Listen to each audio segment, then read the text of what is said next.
Their passion inspires me. I can't wait to get to school in the morning to see, okay, what are we going to do today? How are we going to discover things? We do a lot of group work so that we can help each other.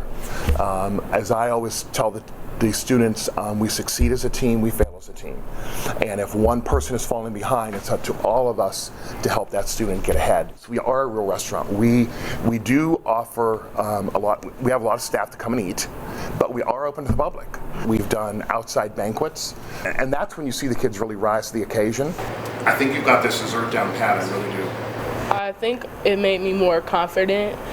I really was shy coming into high school, but being in the class with people that share my interests, it really got me out there to do more teamwork. Or I actually started playing sports this year because of this class, and I've been in the band and everything. So being in this class, it really shows that you can do more than what you think you can do. It teaches me, well, for one, you can never give up anything, whether it's a career you choose or a life decision, and you gotta support what you believe in. Let's go back.